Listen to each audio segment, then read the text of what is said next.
আসসালামু আলাইকুম। দেশ এবং দেশের বাইরে যে যেখান থেকে শুনছেন সবাইকে স্পোর্টস বাংলা আপডেট চ্যানেল থেকে জানাচ্ছি শুভেচ্ছা। চলে এলাম আরও কিছু নতুন আপডেট নিয়ে। বার্সেলোনা বর্তমানে এক অদ্ভুত পরিস্থিতির মধ্য দিয়ে যাচ্ছে। একদিকে তারা লা লিগার দারুণ ফর্মে আছে, অন্যদিকে ইনজুরি তাদের রক্ষণভাগকে বেশ চাপে ফেলে দিয়েছে। এই সংকটময় মুহূর্তে ক্লাবের ভেতরে কি চলছে এবং জানুয়ারিতে তারা নতুন কাউকে সাইনিং করাবে কিনা, এসব নিয়েই আজকের বিশ্লেষণ। আন্দ্রেস ক্রিস্টেনসেনের ইনজুরি এবং 80% যে রুলস আছে সেটা নিয়ে আলোচনা। ড্যানিশ ডিফেন্ডার আন্দ্রেস ক্রিস্টেনসেন দীর্ঘমেয়াদী ইনজুরিতে পড়ায় বার্সেলোনা লা লিগার একটি বিশেষ নিয়মের সুবিধা তুলতে চাচ্ছে। এই নিয়ম অনুযায়ী দীর্ঘমেয়াদী ইনজুরিতে থাকা খেলোয়াড়ের বেতনের 80% অর্থ ব্যবহার করে নতুন কাউকে সাইনিং করানো যায়। বার্সেলোনার হাতে এই প্রক্রিয়াটি সম্পন্ন করার জন্য আর মাত্র 20 দিন সময় আছে।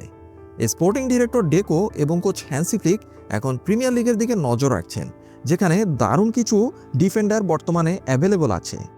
অর্থাৎ এই নিয়মটি হচ্ছে, আপনার স্কোয়াডের যদি কোনো প্লেয়ার দীর্ঘমেয়াদী কোনো ইনজুরিতে পড়ে যায় সিজনের রানিং অবস্থায়, সেক্ষেত্রে সেই প্লেয়ারের বেতনের 80% অর্থ দিয়ে আপনি নতুন কাউকে সাইনিং করাতে পারবেন সেই ইনজুরি পিরিয়ড কাভার করার জন্য। বার্সেলোনার রাডারে থাকা দুই ইংলিশ প্রিমিয়ার লিগ তারকার সিচুয়েশন কি? এজেন্টদের পক্ষ থেকে বার্সেলোনাকে মূলত দুজন ডিফেন্ডারের নাম অফার করা হয়েছে। এর মধ্যে প্রথমজন হচ্ছেন নাথান একে। তিনি ম্যানচেস্টার সিটির একজন ডিফেন্ডার।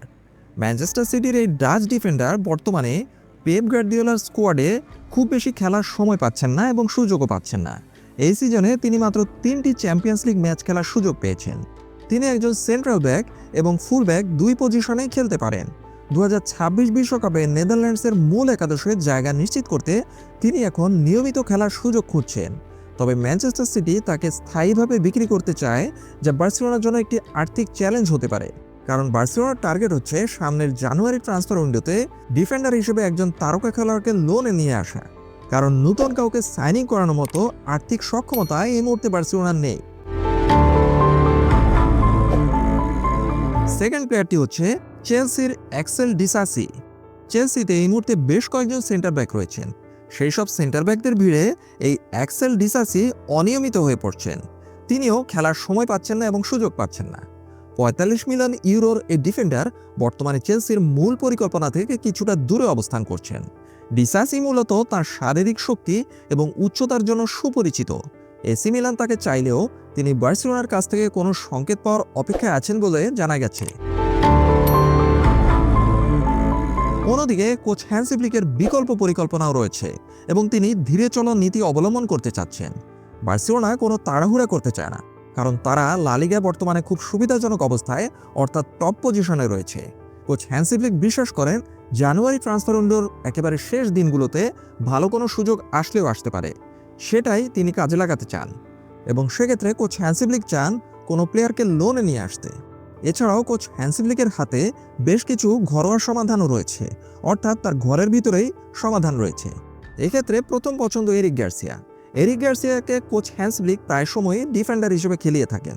বর্তমানে তিনি যদিও মিডফিল্ডে পিভট পজিশনে খেলছেন এবং দারুণ করছেন। এছাড়াও রয়েছে তরুণ প্রতিভা মার্ক বার্নালকে ডিফেন্সিভ মিডফিল্ডে বেশি সময় দিয়ে রক্ষণে একটি ভারসাম্য আনার চেষ্টা করা হতে পারে। আরাউহো ফিরছেন।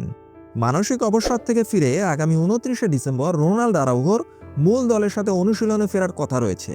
তার শারীরিক অবস্থা থেকে কোচ হ্যান্সি ফ্লিক চূড়ান্ত করবেন যে বাইরে থেকে নতুন কাউকে তিনি নিয়ে আসবেন কি আসবেন না। এছাড়াও গ্যাভিও খুব দ্রুতই দলের সাথে প্রত্যাবর্তন করবেন।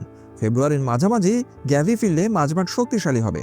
সেক্ষেত্রে কোচ হ্যান্সি ফ্লিক তখন মাঝমাঠ থেকে এরিক গার্সিয়াকে ডিফেন্সে নিয়ে আসতে পারেন, যা রক্ষণের চাপ অনেকটাই কমিয়ে দেবে।